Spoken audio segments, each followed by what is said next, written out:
CGI को गाली देकर जो यूट्यूबर अब तक चौड़ा हो रहा था, सरकार और सिस्टम के धौंस दिखा रहा था, अब अंदाजा भी नहीं लगा सकते इस वक्त उसकी हालत क्या है। बौखलाया हुआ है, गिड़गिड़ाते हुए मदद की भीख मांग रहा है, क्योंकि अब तक तो केवल पंजाब में ही ऐसे लोगों के खिलाफ एक्शन लिया गया था, लेकिन अब बेंगलुरु में भी एफआईआर दर्ज कर ली गई है। अब तक ये लिख रहे थे कि सरकार भी हमारी है, सिस्टम भी हमारा है, लेकिन अब जब पंजाब और बेंगलुरु में एक्शन लिया जा रहा है तो मोदी जी को टैग करते हुए पूरा चिट्ठा लिख रहे हैं, जिसमें इनकी बौखलाहट और भड़ास दोनों साफ देखने को मिलती है। उस पर भी आएंगे, नहीं उससे पहले ये जान लेते हैं कि इन पर एक्शन क्या लिया गया है, जिसकी वजह से भीगी बिल्ली बने हुए हैं। सीजीआई पर जूता फेंकने वाले को जब ऐसे ही छोड़ दिया गया तो लोगों में एक नाराजगी देखने को मिली। एक शख्स ने देश के सर्वोच्च ओहदे का अपमान किया और उस पर कोई कार्रवाई नहीं की गई, लेकिन अब ऐसे लोगों के खिलाफ पंजाब के साथ साथ बेंगलुरु में भी कड़ा एक्शन लिया गया है। पंजाब में तो ऐसी ऐसी संगीन धाराओं में एफआईआर दर्ज हुआ है कि उसके अंजाम के डर से सीजीआई को गाली देने वाले लोग अब भीगी बिल्ली बन चुके हैं। और इसमें यूट्यूबर अजीत भारती का भी नाम है। इसने सीजीआई के लिए अपशब्द बोले, उन पर थूकने की बात कही, जान से मारने तक की बात कही, और तो और जब सीजीआई पर जूता फेंका गया तो कहा कि ये तो अभी आरंभ है।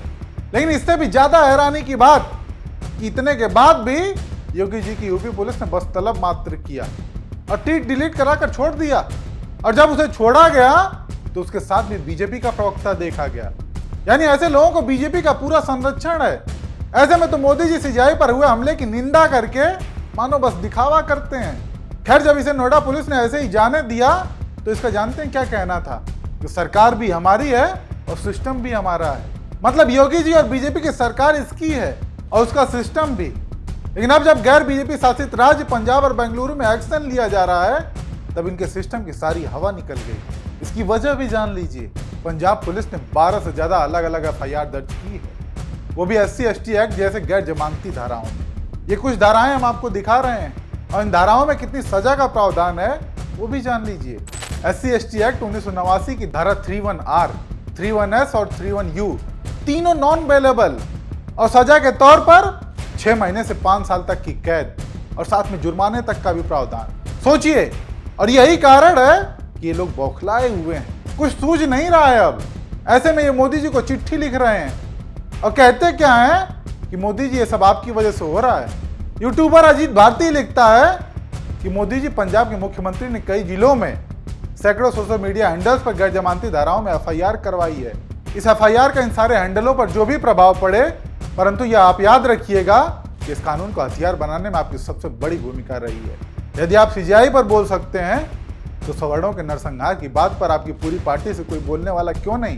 क्या सारे सवर्ण आत्मदाह कर लें या फिर लिखना बोलना छोड़ दें? एक्शन होने पर ये लोग पूरी तरह से बौखलाए हुए हैं। अब इन्हें कहीं से कोई ऑप्शन दिख नहीं रहा है।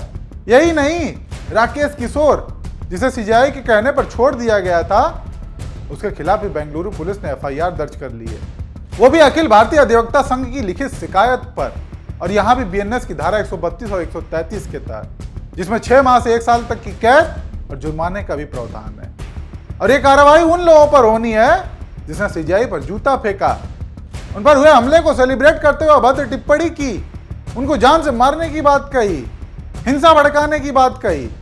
दरअसल हुआ क्या था कि 16 सितंबर को सीजीआई BR गवई और जस्टिस के विनोद चंद्रन की बेंच ने एक अर्जी खारिज कर दी थी, जिसमें यह था कि एमपी में स्थित खजुराहो के एक मंदिर में भगवान विष्णु की खंडित मूर्ति की मरम्मत और रखरखाव का आदेश देने से जुड़ी अर्जी थी। इस पर बेंच ने कहा था कि अदालत नहीं बल्कि ASI के अधीन आता है, जिसके बाद बेंच ने इसे पब्लिसिटी के लिए दायर याचिका बताते हुए खारिज कर दिया और याचिकाकर्ता से यह कहा कि वे भगवान विष्णु के भक्त हैं तो उन्हीं से प्रार्थना करें और थोड़ा ध्यान लगाएं।